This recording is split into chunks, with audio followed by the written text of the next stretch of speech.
ಜೈ ಗುರುದೇವ್, ಹರೇ ಶ್ರೀಕೃಷ್ಣ. ನಮಸ್ಕಾರ ವೀಕ್ಷಕರೇ. ನೋಡಿ, ಇವತ್ತಿನ ಈ ಒಂದು ವಿಡಿಯೋದಲ್ಲಿ ನಾವುಗಳು ಪ್ರತಿದಿನ ನಾವು ಮಾಡ್ತಕ್ಕಂತಹ ಪೂಜೆ ಪುನಸ್ಕಾರಗಳು, ಅಂದರೆ ಪ್ರತಿನಿತ್ಯ ಬೆಳಿಗ್ಗೆ ಸಂಜೆ ನಾವು ಮನೆಗಳಲ್ಲಿ ಮಾಡ್ತಕ್ಕಂತಹ ಪೂಜೆ ಪುನಸ್ಕಾರಗಳು ಏನು ಪ್ರಯೋಜನ ಇಲ್ಲ ಅಂತಕ್ಕಂಥ ಒಂದು ಟಾಪಿಕ್ ಬಗ್ಗೆ ಚರ್ಚೆ ಮಾಡೋಣ. ನೋಡಿ, ನಮ್ಮ ಹತ್ರ ಬರ್ತಕ್ಕಂಥ ಕ್ಲೈಂಟ್ಸ್ಗಳದ್ದು ಒಂದೇ ಕಂಪ್ಲೇಂಟು. ನಾನು ಅಷ್ಟು ಪೂಜೆ ಮಾಡ್ತೀನಿ, ಇಷ್ಟು ಪೂಜೆ ಮಾಡ್ತೀನಿ, ವ್ರತ ಮಾಡ್ತೀನಿ, ನಂತರ ನಾನು ಉಪವಾಸ ಇರ್ತೀನಿ, ಒಂದೊತ್ತು ಉಪವಾಸ ಇರ್ತೀನಿ, ಪ್ರತಿದಿನ ನಾನು ಪೂಜೆ ಮಾಡ್ತೀನಿ, ಆದರೂ ನನ್ನ ಕಷ್ಟಗಳು ಬಗೆಹರಿದಿಲ್ಲ. ಕಷ್ಟಗಳು ಬಗೆಹರಿಯೋದಕ್ಕಿಂತ ಇನ್ನೂ ಜಾಸ್ತಿ ಕಷ್ಟಗಳು ಸೃಷ್ಟಿಯಾಗಿದೆ, ಸಮಸ್ಯೆಗಳು ಜಾಸ್ತಿ ಆಗಿದೆ. ಹಾಗಾಗಿ ಈ ನಿತ್ಯ ಮನೆಗಳಲ್ಲಿ ಮಾಡ್ತಕ್ಕಂತಹ ಪೂಜೆ ಪುನಸ್ಕಾರಗಳು ವೇಸ್ಟಾ ಅಂತ ಅವರ ಪ್ರಶ್ನೆ. ಯಾರು ನಮ್ಮ ಹತ್ರ ಬರ್ತಕ್ಕಂಥ ಕ್ಲೈಂಟ್ಗಳ ಪ್ರಶ್ನೆ. ಹೌದು, ನಾನು ಸಹ ಅದನ್ನೇ ಹೇಳ್ತೀನಿ. ನೀವು ಪ್ರತಿನಿತ್ಯ ಮಾಡ್ತಕ್ಕಂತಹ ಪೂಜೆ ಪುನಸ್ಕಾರ ಎಲ್ಲ ವೇಸ್ಟು, ಟೈಮ್ ವೇಸ್ಟು, ದುಡ್ಡು ವೇಸ್ಟು. ನೋಡಿ, ನಿಮಗೆ ಆಶ್ಚರ್ಯ ಆಗ್ಬೋದು, ಏನಪ್ಪ ಗುರುಗಳು ಈ ಥರ ಹೇಳ್ತಾ ಇದ್ದಾರೆ ಅಂತ ನಿಮಗೆ ಆಶ್ಚರ್ಯ ಆಗ್ಬೋದು. ನಾನು ಹೇಳ್ತಾ ಇರ್ತಕ್ಕಂಥದ್ದು ಈಗಿನ ಪರಿಸ್ಥಿತಿಯ ಲೆಕ್ಕಾಚಾರ, ಈಗಿನ ಪ್ರೆಸೆಂಟ್ ಸಿಚುವೇಶನ್. ಯಾಕೆ ಅಂತಂದರೆ ನೋಡಿ, ಇದಕ್ಕೆ ಸ್ವಲ್ಪ ಉದಾಹರಣೆಗಳನ್ನ ಕೊಡ್ತಾ ಹೋಗ್ತೀನಿ, ಅರ್ಥ ಮಾಡ್ಕೊಳ್ಳಿ. ಈಗ ನಾವು ವಾಸ ಮಾಡ್ತಾ ಇರ್ತಕ್ಕಂಥ ಸ್ಥಳ ಯಾವುದು? ಭೂಲೋಕ. ನಮ್ಮ ಇಡೀ ಬ್ರಹ್ಮಾಂಡದಲ್ಲಿ 14 ಲೋಕಗಳಿವೆ. ನಾವು ವಾಸ ಮಾಡ್ತಾ ಇರ್ತಕ್ಕಂಥದ್ದು ಭೂಲೋಕ. ನಾವು ಪೂಜೆ ಪುನಸ್ಕಾರಗಳನ್ನು ಮಾಡ್ತೀವಿ, ಅನುಷ್ಠಾನವನ್ನು ಮಾಡ್ತೀವಿ, ಆರಾಧನೆಯನ್ನು ಮಾಡ್ತೀವಿ, ಸ್ತುತಿಯನ್ನು ಮಾಡ್ತೀವಿ, ಪೂಜೆ ಮಾಡ್ತೀವಿ, ವ್ರತ ಮಾಡ್ತೀವಿ. ಇವೆಲ್ಲ ದೇವಾನುದೇವತೆಗಳ ಲೋಕ ಯಾವುದು? ಮೇಲಿನ ಲೋಕಗಳು. ಅಂದರೆ ಸ್ವರ್ಗ ಆಗಿರಬಹುದು, ಬ್ರಹ್ಮಲೋಕ ಆಗಿರಬಹುದು, ವೈಕುಂಠ ಆಗಿರಬಹುದು, ಅಥವಾ ಕೈಲಾಸ ಆಗಿರಬಹುದು ಅಲ್ವಾ? ನಾವು ಇಲ್ಲಿ ಕುತ್ಕೊಂಡು ಬರೀ ಪೂಜೆ ಮಾಡಿದ್ರೆ ಅಲ್ಲಿ ಮೇಲೆ ಇರ್ತಕ್ಕಂತಹ ಆ ಲೋಕದಲ್ಲಿರ್ತಕ್ಕಂತಹ ಆ ದೇವತೆಗಳಿಗೆ, ದೇವರುಗಳಿಗೆ ಹೇಗೆ ಗೊತ್ತಾಗುತ್ತೆ? ಅರ್ಥ ಮಾಡ್ಕೊಳ್ಳಿ. ನಾವಿಲ್ಲಿ ಪೂಜೆ ಮಾಡ್ತಕ್ಕಂಥದ್ದು ಅದು ಮನೆ ಒಳಗಡೆ ಮಾಡ್ತೀವಿ. ನಮ್ಮ ಮನೆ ಅಕ್ಕಪಕ್ಕದವ್ರಿಗೆ ಗೊತ್ತಾಗಲ್ಲ ನಾವು ಮಾಡ್ತಕ್ಕಂಥ ಪೂಜೆಗಳು, ಕರೆಕ್ಟ್ ಅಲ್ವಾ? ಹಾಗಾಗಿ ಮೇಲೆ ಎಷ್ಟೋ ದೂರ ಇರ್ತಕ್ಕಂತಹ ಆ ಲೋಕದಲ್ಲಿ ಇರ್ತಕ್ಕಂತಹ ಆ ದೇವಾನುದೇವತೆಗಳಿಗೆ ನಾವು ಮಾಡ್ತಕ್ಕಂಥ ಪೂಜೆ ಹೇಗೆ ತಲುಪುತ್ತೆ, ಹೇಗೆ ಗೊತ್ತಾಗುತ್ತೆ? ನೀವೇ ಅರ್ಥ ಮಾಡ್ಕೊಳ್ಳಿ. ಸಿಂಪಲ್, ಇದೊಂದು ಲಾಜಿಕ್ ಅಷ್ಟೇ, ಓಕೆನಾ? ಅಂದರೆ ನಾವು ಮಾಡ್ತಕ್ಕಂಥ ಪೂಜೆ ವೇಸ್ಟಾ ಅಂತ ನೀವು ಕೇಳಬಹುದು. ಹೌದು, ವೇಸ್ಟು. ಯಾಕೆ ವೇಸ್ಟು ಅಂತ ಹೇಳ್ತೀನಿ ನೋಡಿ. ನೋಡಿ, ನಮ್ಮ ಸುತ್ತಲೂ ಬರೀ ನೆಗೆಟಿವ್ ಎನರ್ಜಿನೇ ತುಂಬಿಕೊಂಡಿದೆ. ಅಂದರೆ ಋಣಾತ್ಮಕ ಶಕ್ತಿಗಳೇ ತುಂಬ ತುಂಬಿಕೊಂಡಿದೆ, ಹರಡ್ಕೊಂಡಿದೆ. ನಮ್ಮ ಇಡೀ ಭೂಲೋಕದ ಮೇಲೆ ಈಗಿನ ಪರಿಸ್ಥಿತಿಯಲ್ಲಿ, ಈಗಿನ ಸಿಚುವೇಶನ್ನಲ್ಲಿ ಬರೀ ನೆಗೆಟಿವ್ ಎನರ್ಜಿ. ಹೇಗೆ ಅಂದರೆ ನೋಡಿ, ನಾವು ಮೊಬೈಲ್ ಯೂಸ್ ಮಾಡ್ತೀವಿ ಅಂದ್ಕೊಳ್ಳಿ. ಆ ಮೊಬೈಲ್ನ ತರಂಗಗಳು, ರೇಡಿಯೇಷನ್ಸ್, ಅಲೆಗಳು, ಕಂಪನಗಳು, ಅದು ನೆಗೆಟಿವ್. ಅಂದರೆ ನಮ್ಮ ಪ್ರಕೃತಿಗೆ ವಿರುದ್ಧವಾದಂಥದ್ದು, ಬ್ರಹ್ಮಾಂಡಕ್ಕೆ ವಿರುದ್ಧವಾಗಿರ್ತಕ್ಕಂಥ ಒಂದು ರೇಡಿಯೇಷನ್ಸ್ ಇವೆಲ್ಲ. ಎಷ್ಟು ಲಕ್ಷ, ಎಷ್ಟು ಕೋಟಿ ಜನ ಮೊಬೈಲ್ನ ಬಳಸ್ತಾ ಇದ್ದಾರೆ ಯೋಚನೆ ಮಾಡಿ. ಅಷ್ಟು ಜನಗಳ ಮಾಹಿತಿ, ಮೆಸೇಜ್ಗಳು, ಕಾಲು, ಮತ್ತು ಅವರು ಮಾಡ್ತಕ್ಕಂಥ ಒಂದು ಕೆಲಸ ಕಾರ್ಯಗಳು, ಎಷ್ಟು ಟ್ರಾನ್ಸಾಕ್ಷನ್ ನಡೀತಾ ಇದೆ ನೋಡಿ, ಅರ್ಥ ಮಾಡ್ಕೊಳ್ಳಿ. ಅಂದರೆ ನಮ್ಮ ಮಧ್ಯೆನೇ ಇದು ಹೋಗ್ತಾ ಇದೆ, ಈ ರೇಡಿಯೇಷನ್ಸ್ ಎಲ್ಲ ಟ್ರಾನ್ಸಾಕ್ಷನ್ ಆಗ್ತಾ ಇದೆ. ಇಂತಹ ಒಂದು ಋಣಾತ್ಮಕ ಶಕ್ತಿಯ ಮಧ್ಯದಲ್ಲಿ ನಾವು ಕೂತ್ಕೊಂಡು ಜೀವನ ಮಾಡ್ತಾಯಿದ್ದೀವಿ ಅಲ್ವಾ? ಇದೇ ಥರ ಲೆಕ್ಕ ತಗೊಂಡ್ರೆ ಈ ಸಿನಿಮಾ ಆಗಿರಬಹುದು, ಟಿ ವಿ ಆಗಿರಬಹುದು, ಮೊಬೈಲ್ ಆಗಿರಬಹುದು, ಅಥವಾ ರಿಮೋಟ್ ಕಂಟ್ರೋಲ್ಸಿಂದ ಆಪ್ರೇಟ್ ಮಾಡ್ತಕ್ಕಂಥ ಎಲ್ಲ ಒಂದು ಮಿಷಿನರೀಸ್ಗಳಾಗಿರಬಹುದು, ಇವೆಲ್ಲವೂ ಸಹ ತರಂಗಗಳಿಂದ ಕೆಲಸ ಮಾಡುತ್ತೆ, ಕಂಪನಗಳಿಂದ ಅಲ್ವಾ, ವೈಬ್ರೇಷನಿಂದ. ಇವೆಲ್ಲ ಏನಾಗುತ್ತಂದರೆ ನೆಗೆಟಿವ್. ಹಾಗಾಗಿ ಇದು ನಮ್ಮ ಒಂದು ದೇಹಕ್ಕೆ ಆಗಲಿ ಪ್ರಕೃತಿಗೆ ಆಗಲಿ ಇದು ವಿರುದ್ಧವಾಗಿದೆ. ಇದು ನಾನು ಜಸ್ಟ್ ಆಡು ಭಾಷೆಯಲ್ಲಿ ಹೇಳ್ತಾ ಇದ್ದೀನಿ. ಇದ್ರ ಬಗ್ಗೆ ಪೂರ್ತಿ ಡೀಟೇಲ್ಸ್ ಬೇಕಾದ್ರೆ ನೀವು ಗೂಗಲಲ್ಲಿ ಸರ್ಚ್ ಮಾಡಿ ತಿಳ್ಕೊಳ್ಬಹುದು. ನೆಕ್ಸ್ಟ್ ಬಂದ್ಬಿಟ್ಟು ವಾಹನಗಳ ಹೊಗೆ. ಅಂದರೆ ನೋಡಿ, ನಮ್ಮ ಸುತ್ತಮುತ್ತಲು ನಮ್ಮ ಇಡೀ ದೇಶದಲ್ಲಿ ಎಷ್ಟು ವಾಹನಗಳಿವೆ ಲೆಕ್ಕ ಮಾಡಿ. ಎಷ್ಟು ಕೋಟಿ ವಾಹನಗಳಿವೆ. ಅಷ್ಟು ಕೋಟಿ ವಾಹನಗಳು ಎಷ್ಟು ಪೆಟ್ರೋಲನ್ನು, ಎಷ್ಟು ಡೀಸೆಲನ್ನು, ಎಷ್ಟು ಗ್ಯಾಸನ್ನು ಬರ್ನ್ ಮಾಡುತ್ತೆ ಒಂದು ದಿನಕ್ಕೆ ಲೆಕ್ಕ ಮಾಡಿ. ಆ ಬರ್ನ್ ಆದಂತಹ, ಆ ಸುಟ್ಟಂತಹ ಪೆಟ್ರೋಲು, ಆಯಿಲು, ಗ್ಯಾಸು, ಡೀಸೆಲು ಇವೆಲ್ಲ ಎಲ್ಲೋಗುತ್ತೆ, ಮತ್ತು ಈ ಪ್ರಕೃತಿಯಲ್ಲಿ ಸೇರಿಕೊಳ್ಳುತ್ತೆ. ಈ ಪ್ರಕೃತಿ ಕಲುಷಿತವಾಗ್ತದೆ. ಈ ಕಲುಷಿತ ವಾತಾವರಣದಲ್ಲಿ ನಾವು ಜೀವನ ಮಾಡ್ತಾಯಿದ್ದೀವಿ, ಕರೆಕ್ಟ್ ಅಲ್ವಾ? ನೆಕ್ಸ್ಟ್ ತಗೊಳ್ಳಿ, ಆಹಾರ. ನಾವು ತಿಂತಕ್ಕಂತಹ ಆಹಾರ ಪ್ರತಿಯೊಂದು ಕೆಮಿಕಲ್ಸು. ಹಾಗಾಗಿನೇ ಇವತ್ತು ಸುಮಾರು ಕಾಯಿಲೆಗಳು ಬಂದಿರೋದು. ಫಾಸ್ಟ್ ಫುಡ್ಡು, ಜಂಕ್ ಫುಡ್ಡು, ಬೇಕ್ರಿ ಫುಡ್ಡು, ಹೋಟೆಲ್ ಊಟ, ಇವೆಲ್ಲವೂ ಸಹ ಪ್ಲಾಸ್ಟಿಕ್ ಆ್ಯಂಡ್ ಕೆಮಿಕಲ್ಸು. ಇದು ಸಹ ನಮಗೆ ವಿಷಕಾರಿ, ಇದು ಸಹ ನಮಗೆ ನೆಗೆಟಿವ್ ಆಗಿ ಕೆಲಸ ಮಾಡುತ್ತೆ. ನಾವು ಕುಡಿತಕ್ಕಂಥ ನೀರು ಇದು ಸಹ ನೆಗೆಟಿವ್ ಆಗಿದೆ. ಅಂದರೆ ಕೆಮಿಕಲ್ ನೀರು ಕುಡಿತಾ ಇರೋದು ನಾವು. ಆ್ಯಕ್ಚುಲಿ ನಾವು ಸೇವನೆ ಮಾಡ್ತಾ ಇರ್ತಕ್ಕಂಥ ಗಾಳಿ ಬಂದ್ಬಿಟ್ಟು ನೆಗೆಟಿವ್, ಅಂದರೆ ಕೆಮಿಕಲ್ಸ್ಗಳು ಕಲುಷಿತಗೊಂಡಿದೆ ವಾತಾವರಣ. ಅಂದರೆ ಮನುಷ್ಯನಿಗೆ ಬೇಕಾಗಿರ್ತಕ್ಕಂಥದ್ದು ಆಹಾರ, ಒಳ್ಳೆ ಆಹಾರ, ಒಳ್ಳೆ ಗಾಳಿ, ಒಳ್ಳೆ ನೀರು ಅಲ್ವಾ, ನಿದ್ರೆ, ಇವು 4 ಮೇಯ್ನ್ ಬೇಕಾಗಿರೋದು. ಆದರೆ ಈ 4 ಕೆಟ್ಟೋಗಿದೆಯಲ್ಲ. ರಾತ್ರಿ ಎಲ್ಲ ಮೊಬೈಲ್ ನೋಡ್ತಾರೆ, 11, 12, 1 ಗಂಟೆ ಗಂಟೆ ರಾತ್ರಿ ಮೊಬೈಲ್ ನೋಡ್ತಾರೆ ಎಲ್ಲ ಯುವಕರು. ಬೆಳಗ್ಗೆ ಹೊತ್ತು 10 ಗಂಟೆ 11 ಗಂಟೆಗೆ ಎದ್ದೇಳ್ತಾರೆ. ಆಗೇನಾಗಾಯಿತು, ಆ ಪ್ರಕೃತಿಯಲ್ಲಿರ್ತಕ್ಕಂಥ ಟೈಮಿಂಗ್ಸ್ ಚೇಂಜ್ ಆಯಿತು. ನೋಡಿ, ಯಾವುದೇ ಪ್ರಾಣಿ ಪಕ್ಷಿಗಳನ್ನ ನೋಡಿ, ನಾವು ಸಾಕಿರ್ತಕ್ಕಂಥದ್ದು ಅಲ್ಲ, ಹೊರಗಡೆ ಇರ್ತಕ್ಕಂತಹ ಪ್ರಾಣಿ ಪಕ್ಷಿಗಳು ಸೂರ್ಯ ಹುಟ್ಟೋವಾಗ ಎದ್ದೇಳ್ತವೆ, ಸೂರ್ಯ ಮುಳುಗೋಂಥ ಸಮಯಕ್ಕೆ ಹೋಗಿ ಅವು ರೆಸ್ಟ್ ಮಾಡುತ್ತೆ, ಅವು ಗೂಡುಗಳ ಸೇರಿಕೊಳ್ಳುತ್ತೆ. ಆಗ ಯಾವುದೇ ರೀತಿ ಆ್ಯಕ್ಟಿವಿಟೀಸ್ ಮಾಡೋದಿಲ್ಲ ಅವು. ಆದರೆ ಮನುಷ್ಯ ಟೈಮಿಂಗ್ಸ್ ಅನ್ನೋದೇ ಇಲ್ಲ ಅವನಿಗೆ. ಪ್ರಕೃತಿ ಜೊತೆಗೆ ಹೋಗ್ತಾನೇ ಇಲ್ಲ ಅವನು, ಪ್ರಕೃತಿ ವಿರುದ್ಧವಾಗೇ ಹೋಗ್ತಾ ಇದ್ದಾನೆ. ಹಾಗಾಗಿ ಅವನ ಒಳಗೂ ಸಹ ನೆಗೆಟಿವ್ ಋಣಾತ್ಮಕತೆ, ಹೊರಗೂ ಸಹ ಋಣಾತ್ಮಕ ಶಕ್ತಿಗಳು, ನೆಗೆಟಿವ್ ಎನರ್ಜಿ ಆವರಿಸ್ಕೊಂಡಿದೆ. ಹಾಗಾಗಿನೇ ಇಂತಹ ಕಲುಷಿತ ವಾತಾವರಣ, ಕಲುಷಿತ ಆಹಾರ, ಕಲುಷಿತ ನೀರು, ಕಲುಷಿತ ರೇಡಿಯೇಷನ್ಸ್, ಕಂಪನಗಳು, ಇವೆಲ್ಲದರ ಮಧ್ಯೆ ನಾವು ಬರೀ ಪೂಜೆ ಮಾಡಿದವಾಗ ಮೇಲ್ಗಡೆ ಇರ್ತಕ್ಕಂತಹ ಲೋಕಕ್ಕೆ ಹೇಗೆ ಹೋಗಿ ತಲುಪುತ್ತೇಳಿ? ತಲುಪೋದಿಲ್ಲ. ಅರ್ಥ ಮಾಡ್ಕೊಳ್ಳಿ, ನಾನು ಹೇಳ್ತಾ ಇರೋದು ಹಿಂದೇದಲ್ಲ ಅಥವಾ ಮುಂದಿಂದಲ್ಲ, ಈಗಿನ ಪ್ರೆಸೆಂಟ್ ಸಿಚುವೇಶನ್ ಬಗ್ಗೆ ನಾನು ಮಾತಾಡ್ತಾ ಇದ್ದೀನಿ. ನೀವೇ ಅನಲೈಸ್ ಮಾಡಿ, ಗೊತ್ತಾಗುತ್ತೆ ನಿಮಗೇನೆ, ಓಕೆನಾ? ಹಾಗಾಗಿ ನಾವು ಮಾಡ್ತಾ ಇರ್ತಕ್ಕಂಥ ಪೂಜೆ ಆ ಪರಮಾತ್ಮನಿಗೆ, ಆ ಜಗನ್ಮಾತೆಗೆ ತಲುಪ್ತಾ ಇಲ್ಲ. ಇದಕ್ಕೆ ಪರಿಹಾರ ಇಲ್ವಾ ಅಂತ ನೀವು ಕೇಳ್ಬೋದು. ಪರಿಹಾರ ಇದೆ. ಇದಕ್ಕೇನು ಮಾಡಬೇಕಪ್ಪ ಪರಿಹಾರ ಅಂತಂದರೆ, ನೋಡಿ, ನೀವು ಹೇಗಿದ್ರೂ ಪೂಜೆ ಮಾಡ್ತೀರಾ, ಹಣ ಖರ್ಚು ಮಾಡಿ ಸಮಯವನ್ನು ಮೀಸಲಿಟ್ಟು ನೀವು ಭಗವಂತನಿಗೆ ಪೂಜೆ ಮಾಡ್ತೀರಾ. ಆ ಪೂಜೆ ಮಾಡ್ತಕ್ಕಂಥ ಸಮಯದಲ್ಲಿ ನೀವು ಮಂತ್ರವನ್ನು ಜಪ ಮಾಡಬೇಕು. ಯಾಕಂದರೆ ಮಂತ್ರಗಳಿಗೆ ತುಂಬ ಶಕ್ತಿ ಇದೆ, ತುಂಬ ಪವರ್ಫುಲ್ಲಾಗಿ ಕೆಲಸ ಮಾಡುತ್ತೆ. ಈ ಮಂತ್ರ ಅನ್ನೋದು ಒಂದು ವೈಬ್ರೇಷನ್ನು, ಈ ಶಬ್ದದ ಅಲೆಗಳ ಮುಖಾಂತರ ಬರ್ತಕ್ಕಂಥ ಒಂದು ವೈಬ್ರೇಷನ್ನು. ಈ ವೈಬ್ರೇಷನ್, ಈ ತರಂಗಗಳು ಏನಾಗುತ್ತೆ ಅಂದರೆ ನಮ್ಮ ಮೇಲಿನ ಲೋಕಕ್ಕೆ ಹೋಗಿ ಟಚ್ ಆಗುತ್ತೆ. ಆ ಲೋಕದಲ್ಲಿರ್ತಕ್ಕಂತಹ ಆ ದೇವತೆಗಳು ತಲುಪುವಂತೆ ಮಾಡುತ್ತೆ ಈ ಮಂತ್ರಗಳ ವೈಬ್ರೇಷನ್ಸ್. ಆಗ ಆ ದೇವತೆಗಳಿಗೆ ಗೊತ್ತಾಗುತ್ತೆ ನಾವು ಪ್ರಾರ್ಥನೆ ಮಾಡ್ತಾ ಇದ್ದೀವಿ, ನಾವು ಬೇಡಿಕೆಯನ್ನು ಇಟ್ಟಿದ್ದೀವಿ, ಅಥವಾ ನಾವು ರಕ್ಷಣೆಯನ್ನು ಕೋರ್ತಾ ಇದ್ದೀವಿ, ಅಥವಾ ನಮ್ಮ ಮನೋಕಾಮನೆಗಳನ್ನು ಕೇಳ್ಕೊಳ್ತಾ ಇದ್ದೀವಿ ಅಂತ ಆ ದೇವತೆಗಳಿಗೆ ಗೊತ್ತಾಗುತ್ತೆ. ಆಗ ಅವರು ಪ್ರಸನ್ನರಾಗಿ ಒಲಿದು ಬಂದು ನಮಗೆ ಆಶೀರ್ವಾದವನ್ನು ಮಾಡ್ತಾರೆ ಅಥವಾ ಪ್ರಾಪ್ತಿಯನ್ನು ಮಾಡ್ತಾರೆ. ನಾವು ಏನು ಕೇಳಿದ್ದೀವೋ ಅದನ್ನು ಕೊಡ್ತಾರೆ ಅಲ್ವಾ? ಹಾಗಾಗಿ ನೀವು ಪ್ರತಿಯೊಬ್ಬರು ಮಂತ್ರ ಜಪವನ್ನು ಮಾಡಲೇಬೇಕು. ಸಣ್ಣ ಸಣ್ಣ ಮಂತ್ರಗಳಿವೆ, ದೊಡ್ಡ ಮಂತ್ರನೇ ಜಪ ಮಾಡಬೇಕು ಅಂತ ಏನು ಅವಶ್ಯಕತೆ ಇಲ್ಲ. ಸಣ್ಣ ಸಣ್ಣ ಮಂತ್ರಗಳನ್ನೇ ಪ್ರತಿನಿತ್ಯ ನೀವು ಪೂಜೆ ಪುನಸ್ಕಾರಗಳ ಜೊತೆಗೆ ನೀವು ಜಪ ಮಾಡಬೇಕು. ನಿಮ್ಮ ಇಷ್ಟ ದೈವತೆಗಳು ಯಾರಿದ್ದಾರೆ, ನೀವು ಯಾರನ್ನು ಆರಾಧನೆ ಮಾಡ್ತಾಯಿದ್ದೀರಾ, ಯಾರನ್ನು ಪೂಜೆ ಮಾಡ್ತಾಯಿದ್ದೀರಾ, ಆ ದೇವತೆಗಳಿಗೆ ಸಂಬಂಧಪಟ್ಟಂತಹ ಮಂತ್ರಗಳನ್ನು ನಿಮ್ಮ ಪೂಜೆಗಳಲ್ಲಿ ನೀವು ಅಳವಡಿಸ್ಕೊಂಡು ಪ್ರಯೋಗ ಮಾಡಿದ್ರೆ ಅದು ಬೇಗನೆ ನಿಮಗೆ ಫಲ ಸಿಗುತ್ತೆ, ರಿಸಲ್ಟ್ ಬರುತ್ತೆ. ನೋಡಿ, ಮಂತ್ರ ಅಂದರೆ ಏನು ಅನ್ನೋ ಒಂದು ವಿಷಯ ಬರುತ್ತೆ.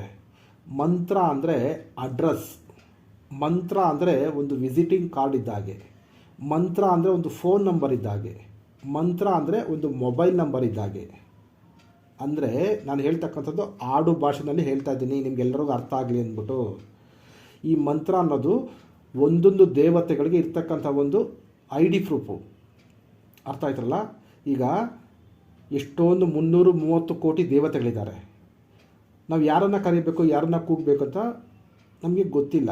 ನಾಮಸ್ಮರಣೆ ಇದೆ, ಆ ನಾಮಸ್ಮರಣೆಗಿಂತ ಮಂತ್ರಶಕ್ತಿ ಜಾಸ್ತಿ ಪವರ್ಫುಲ್ಲಾಗಿ ಕೆಲಸ ಮಾಡುತ್ತೆ. ಹಾಗಾಗಿ ಪ್ರತಿಯೊಂದು ದೇವತೆಗಳಿಗೂ, ಪ್ರತಿಯೊಂದು ದೇವರುಗಳಿಗೂ ತನ್ನದೇ ಆದ ಒಂದೊಂದು ಮಂತ್ರಗಳಿದೆ. ಸುಮಾರು ಮಂತ್ರಗಳಿದೆ, ಇಲ್ಲ ಅಂತಲ್ಲ, ಒಂದೊಂದು ದೇವತೆಗಳಿಗೆ ಸುಮಾರು ರೀತಿಯ ಮಂತ್ರಗಳು ಬರ್ತದೆ.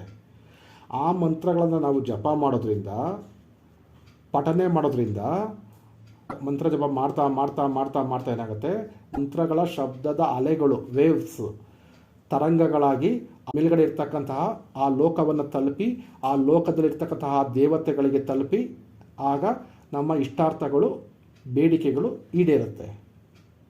ನಿಮಗೆಲ್ಲ ಗೊತ್ತಿರಬೇಕು, ಹಿಂದೆಲ್ಲ ಇದೇ ಥರ ಮಾಡ್ತಾಯಿತ್ತು. ಋಷಿ ಮುನಿಗಳು ಅಥವಾ ರಾಕ್ಷಸರು ಅಥವಾ ಯಾರಾದರೂ ಹೊರ ಬೇಕಾದರೆ ಕೂತ್ಕೊಂಡು ತಪಸ್ಸು ಮಾಡ್ತಾಯಿದ್ರು. ತಪಸ್ಸು ಅಂದರೆ ಅರ್ಥ ಮಾಡ್ಕೊಳ್ಳಿ, ಮನಸ್ಸನ್ನು ಒಂದೇ ಕಡೆ ಕೇಂದ್ರೀಕೃತಗೊಳಿಸಿ ಮಂತ್ರಗಳನ್ನು ಜಪ ಮಾಡೋದು, ಇದನ್ನು ತಪಸ್ಸು ಅಂತ ಹೇಳ್ತಾರೆ. ಧ್ಯಾನ ಬೇರೆ, ಮಂತ್ರ ಜಪ ಬೇರೆ. ಈ ಧ್ಯಾನ ಮತ್ತು ಮಂತ್ರವನ್ನು ಒಟ್ಟಿಗೆ ಸೇರಿಸಿ ಮಾಡೋದೇ ತಪಸ್ಸು. ಅರ್ಥ ಆಯ್ತಲ್ವಾ? ಹಾಗಾಗಿ ಅವ್ರಿಗೆ ಆ ದೇವತೆಗಳು ಸಿದ್ಧಿ ಆಗ್ತಾಯಿದ್ರು, ಮನೋ ಇಷ್ಟಗಳನ್ನು ಈಡೇರಿಸ್ಕೊಡ್ತಾಯಿದ್ರು, ಅದಕ್ಕೆ ರಕ್ಷಣೆಯನ್ನು ಕೊಡ್ತಾಯಿದ್ರು, ಅವ್ರು ಕೇಳಿದಂತಹ ವರಗಳನ್ನು ಕೊಡ್ತಾಯಿದ್ರು. ನೋಡಿ, ಸರ್ವಂ ಗ್ರಹಾಧೀನಂ, ಗ್ರಹಂ ದೈವಾಧೀನಂ, ದೈವಂ ಮಂತ್ರಾಧೀನಂ, ಮಂತ್ರಂ ಮಾನವಾಧೀನಂ ಅಂತ ಒಂದು ಶ್ಲೋಕ ಬರುತ್ತೆ. ಅಂದರೆ ಎಲ್ಲವೂ ಸಹ ಈ ಗ್ರಹಗಳ ಅಧೀನದಲ್ಲಿದೆ. ಗ್ರಹಗಳು ದೇವರ ಅಧೀನದಲ್ಲಿದೆ, ದೇವತೆಗಳು ಮಂತ್ರದ ಅಧೀನದಲ್ಲಿದ್ದಾರೆ, ಆ ಮಂತ್ರಗಳು ಮಾನವನ ಅಧೀನದಲ್ಲಿದೆ. ಹಾಗಾಗಿ ನಾವು ಮಂತ್ರಗಳನ್ನು ಜಪ ಮಾಡೋದ್ರಿಂದ ನಮಗೆ ಬೇಕಾಗಿರ್ತಕ್ಕಂಥ ದೈವಗಳನ್ನು, ದೇವತೆಗಳನ್ನು, ದೇವರುಗಳನ್ನು ಪ್ರತ್ಯಕ್ಷವಾಗಿ ನೋಡಬಹುದು, ಬೇಕಾಗಿರ್ತಕ್ಕಂಥ ವರವನ್ನು ನಾವು ಪಡ್ಕೊಳ್ಬಹುದು. ಅರ್ಥ ಆಯ್ತಲ್ವಾ? ಹಾಗಾಗಿ ನೀವು ಪ್ರತಿನಿತ್ಯ ನೀವು ಮಾಡ್ತಕ್ಕಂತಹ ಪೂಜೆ ಪುನಸ್ಕಾರಗಳಲ್ಲಿ ಮಂತ್ರಗಳನ್ನು ಬಳಸಿ.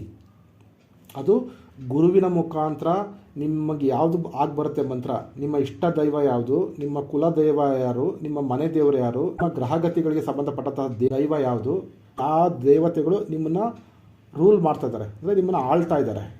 ಆ ದೇವತೆಗಳಿಗೆ ಯಾವ ರೀತಿಯ ಮಂತ್ರಗಳನ್ನು ಬಳಸಬೇಕು, ಇವೆಲ್ಲವನ್ನು ನೀವು ಗುರುವಿನ ಮುಖಾಂತರ, ಅಂದರೆ ನೀವೇನು ಮಾಡಿದರೆ ಒಳ್ಳೆ ಗುರುವಿನ ಒಂದು ಸಂಪರ್ಕ ಮಾಡಿ ಅವ್ರ ಹತ್ರ ಮಂತ್ರಗಳನ್ನು ತಗೊಂಡು ನೀವು ಪಠನೆ ಮಾಡಿ.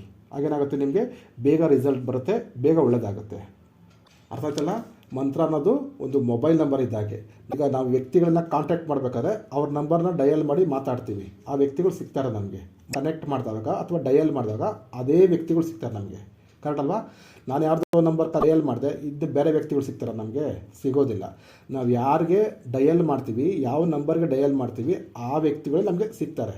ಅದೇ ಥರನೇ ನಾವು ಯಾವ ಮಂತ್ರಗಳನ್ನ ಜಪ ಮಾಡ್ತೀವಿ, ಅದೇ ದೇವತೆಗಳು ನಮಗೆ ಸಿಗ್ತಾರೆ. ಅಲ್ಲಿಗೆ ಅರ್ಥ, ಮಂತ್ರಗಳು ಅನ್ನೋದು ಒಂದು ಮೇಲ್ ಐ ಡಿ ಇದ್ದಂಗೆ ಅಥವಾ ಒಂದು ಮೊಬೈಲ್ ನಂಬರ್ ಇದ್ದಾಗೆ, ಅಂದರೆ ಒಂದು ಅಡ್ರೆಸ್ ಇದ್ದಾಗೆ. ಅರ್ಥ ಆಯ್ತಲ್ಲ? ಹಾಗಾಗಿನೇ ನಮ್ಮ ಋಷಿ ಮುನಿಗಳು ದೇವತೆಗಳನ್ನು ಕಾಂಟ್ಯಾಕ್ಟ್ ಮಾಡೋದಕ್ಕೆ, ಸಂಪರ್ಕ ಮಾಡೋದಕ್ಕೆ, ಅಥವಾ ಅವ್ರ ಹತ್ರ ನಾವು ಅವರ ಸಾನ್ನಿಧ್ಯವನ್ನು ಪಡ್ಕೊಳ್ಳೋದಕ್ಕೆ ಈ ಮಂತ್ರಗಳನ್ನು ಸೃಷ್ಟಿ ಮಾಡಿದ್ರು. ಆಮೇಲೆ ನೋಡಿ, ಇನ್ನೊಂದು ವಿಷಯ ಇಲ್ಲಿ ಹೊರಗಡೆ ಹೇಳಿದೆ ನಾನು ನಿಮಗೆ, ಹೊರಗಡೆ ಒಂದು ಚೂರು ಪಾಸಿಟಿವ್ ಎನರ್ಜಿ ಇಲ್ಲ, ಧನಾತ್ಮಕ ಶಕ್ತಿ ಇಲ್ಲ, ಪೂರ್ತಿ ಕಲುಷಿತಗೊಂಡಿದೆ.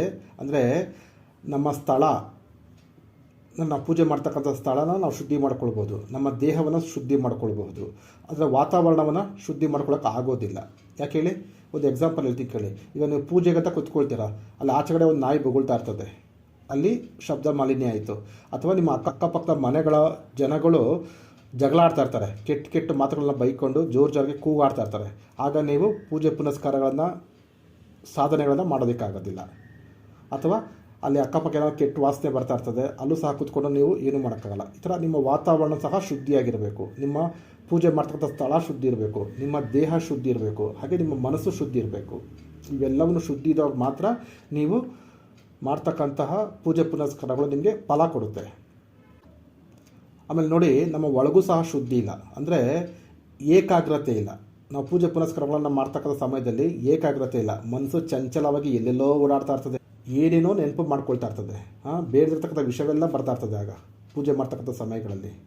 ಆಮೇಲೆ ಮನಸ್ಸಲ್ಲಿ ಶಾಂತಿ ಇಲ್ಲ, ನೆಮ್ಮದಿ ಇಲ್ಲ, ಏನೋ ಒಂದು ಕೊರಗು, ಭಯ, ನಾಳೆ ಹೇಗೆ, ನಾಳದ್ದು ಹೇಗೆ, ಮುಂದೆ ಹೇಗೆ, ಈ ಥರ ಭಯ. ಆಮೇಲೆ ಸಂತೋಷ ಇಲ್ಲ, ಅಟ್ಲೀಸ್ಟ್ ಖುಷಿಯಾದರೂ ಇರಬೇಕು ಮನುಷ್ಯನಿಗೆ, ಏನಿಲ್ಲದೆ ಹೋದ್ರೂ ಸಂತೋಷ ಆಗಿರಬೇಕು, ಸಂತೋಷವೂ ಸಹ ಇಲ್ಲ. ಕೊನೆಯದಾಗಿ ತಾಳ್ಮೆನೇ ಇಲ್ಲ ಮನುಷ್ಯನಿಗೆ, ಎಲ್ಲ ಬೇಗ ಸಿಕ್ಬಿಡ್ಬೇಕು, ತಾಳ್ಮೆ ಅನ್ನೋದೇ ಇಲ್ಲ. ಹೀಗಾಗಿ ಮನಸ್ಸಿನ ಒಳಗಡೆನೂ ಶುದ್ಧಿ ಇಲ್ಲ, ಹೊರಗಡೆನೂ ಶುದ್ಧಿ ಇಲ್ಲ. ಹಾಗಾಗಿ ನಾವು ಫಸ್ಟು ಶುದ್ಧಿ ಮಾಡಿಕೊಂಡು ನಾವು ಪೂಜೆ ಪುನಸ್ಕಾರಗಳನ್ನು ಮಂತ್ರ ಜಪಗಳನ್ನು ಮಾಡಿದಾಗ ನಮಗೆ ಬೇಗನೆ ಫಲ ಸಿಗುತ್ತೆ.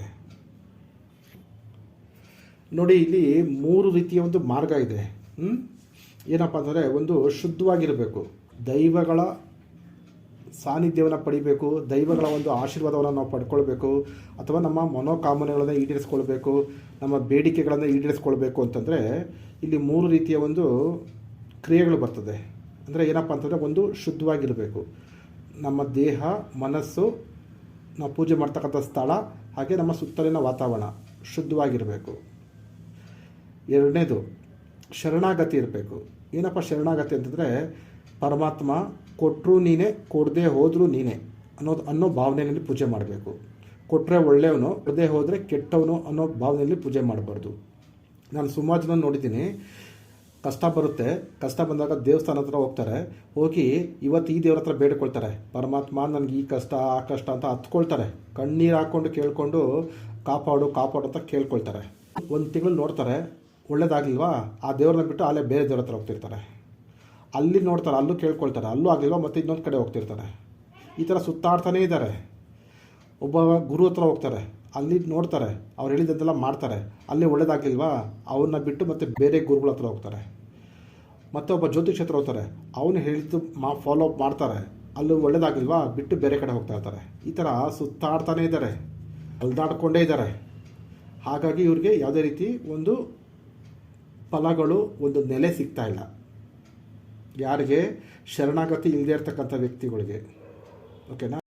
ಇಲ್ಲೇನು ಮಾಡಬೇಕಂದ್ರೆ, ಯಾವ ರೀತಿ ನಂಬಿಕೆ ಇರಬೇಕಂದ್ರೆ, ಕೊಟ್ಟರು ನೀನೇ, ಕೊಡದೇ ಹೋದರೂ ನೀನೇ, ನಿನ್ನ ಪಾದಕ್ಕೆ ಎಲ್ಲವನ್ನು ಅರ್ಪಿಸಿದ್ದೀನಿ, ಒಳ್ಳೇದಾದರೂ ಮಾಡು ಕೆಟ್ಟದಾದರೂ ಮಾಡು ಅಂತ ಆ ರೀತಿ ಬೇಡ್ಕೊಳ್ಬೇಕು ನಾವು. ಶರಣಾಗತಿ ಇರಬೇಕು ನಾವು ಮಾಡ್ತಕ್ಕಂಥ ಪೂಜೆ ಪುನಸ್ಕಾರಗಳಲ್ಲಿ. ನೆಕ್ಸ್ಟ್ ಬಂದ್ಬಿಟ್ಟು ಭಕ್ತಿ ಇರಬೇಕು. ಅಂದರೆ ಭಕ್ತಿ ವೆರಿ ವೆರಿ ಇಂಪಾರ್ಟೆಂಟು. ನಿಮ್ಮ ಹತ್ರ ಇದೆಯೋ ಇಲ್ವೋ, ನೀವೇನು ಮಾಡ್ತಿರೋ ಗೊತ್ತಿಲ್ಲ, ಭಕ್ತಿಯಿಂದ ಮಾಡಿ. ಆಗೇನಾಗುತ್ತೆ, ಆ ಪರಮಾತ್ಮನಿಗೆ ಇಷ್ಟ ಆಗುತ್ತೆ. ದೇವರು ಇಷ್ಟಪಡೋದೇ ಇನ್ನೇನೂ ಅಲ್ಲ, ನೀವು ಕೊಡ್ತಕ್ಕಂತಹ ಆಹಾರ, ನೈವೇದ್ಯ, ಹೂವು, ಅಲಂಕಾರ, ವಸ್ತ್ರ, ಬಟ್ಟೆ ಇವೆಲ್ಲ ಏನನ್ನ ಇಷ್ಟಪಡೋದಿಲ್ಲ. ಕೊನೆಯದಾಗಿ ಇಷ್ಟಪಡೋದೇ ನಿನ್ನಲ್ಲಿ ಭಕ್ತಿನ, ನಂಬಿಕೆ ಮತ್ತು ಭಕ್ತಿ ಇಡಿ. ನಂಬಿಕೆ ಇಟ್ಟು ಭಕ್ತಿಯಿಂದ ಪೂಜೆ ಮಾಡಿ, ಆಗ ದೇವರು ಬೇಗ ಒಲಿದು ಬರ್ತಾನೆ. ಇಲ್ಲಿ 3 ಮಾರ್ಗಗಳು ಯಾವ್ಯಾವ ಹೇಳಿ? ಶುದ್ಧವಾಗಿರಬೇಕು, ಶರಣಾಗತಿ ಇರಬೇಕು, ಭಕ್ತಿ ಇರಬೇಕು. ಈ 3 ಮಾರ್ಗಗಳನ್ನು ನೀವು ಅನುಷ್ಠಾನ ಮಾಡಿದ್ರೆ, ಬಳಸಿದ್ರೆ, ನಿಮ್ಮ ಪೂಜೆ ಪುನಸ್ಕಾರಗಳಲ್ಲಿ ಆದಷ್ಟು ಬೇಗನೆ ನಿಮಗೆ ರಿಸಲ್ಟ್ ಬರುತ್ತೆ. ಓಕೆನಾ? ಇಷ್ಟು ಮಾಡಿ. ಆಮೇಲೆ ನೋಡಿ, ಒಂದೇ ದಾರಿ, ಒಂದೇ ಗುರಿ, ಒಂದೇ ಗುರು, ಒಂದೇ ದೈವ, ಇಷ್ಟೇ ಫಾಲೋ ಮಾಡ್ಕೊಳ್ಬೇಕು. ಯಾಕೆ ಅಂತಂದರೆ ಹೇಳ್ತೀನಿ ಕೇಳಿ. ಈಗ 50 ಅಡಿ ಆಳ ತೆಗೀರಿ, ಈಗ ನಿಮಗೆ ನೀರು ಬೇಕು ಅಂದ್ಕೊಳ್ಳಿ, ಭೂಮಿನಲ್ಲಿ ನೀರು ಬೇಕು ಅಂದ್ಬಿಟ್ಟು ಒಂದು ಬೋರ್ವೆಲ್ ಹಾಕ್ಸ್ತೀರ ಅಂತ ಇಟ್ಕೊಳ್ಳಿ. 50 ಅಡಿ ಆಳ ಮಾಡಿ ಬಿಟ್ಬಿಡಿ, ಮತ್ತೆ ಪಕ್ಕಕ್ಕೆ ಹೋಗಿ, ಪಕ್ಕದಲ್ಲಿ ಒಂದು 50 ಅಡಿ ಆಳ ಮಾಡಿ, ಮತ್ತೆ ಪಕ್ಕಕ್ಕೆ ಹೋಗಿ, ಈ ಥರ 10 ಕಡೆ 50 ಅಡಿ ನೀವು ಆಳ ಮಾಡಿ. ನಿಮಗೆ ನೀರು ಸಿಗುತ್ತಾ? ಸಿಗಲ್ಲ. ಅದೇ ನೀವು ಒಂದೇ ಕಡೆ 500 ಅಡಿ ಆಳ ಮಾಡಿ, ನಿಮಗೆ ನೀರು ಸಿಗುತ್ತೆ. ಕರೆಕ್ಟ್ ಅಲ್ವಾ?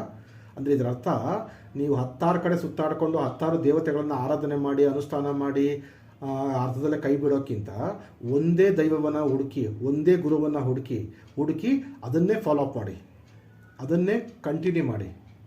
ಆಗಲಿ ಹೋಗಲಿ ಮಾಡ್ತಾ ಹೋಗ್ತಾ ಇರ್ರಿ ಅಷ್ಟೇ. ಪೂಜೆ ಪುನಸ್ಕಾರ ಆಗಿರ್ಬೋದು, ಸಾಧನೆ ಆಗಿರ್ಬೋದು, ವ್ರತ ಆಗಿರಬಹುದು, ಅಥವಾ ಅನುಷ್ಠಾನ ಆಗಿರಬಹುದು, ಏನೇ ಆಗಿರ್ಬೋದು, ಆ ಒಂದೇ ದೈವ, ಒಂದೇ ಗುರಿ, ಒಂದೇ ದಾರಿ.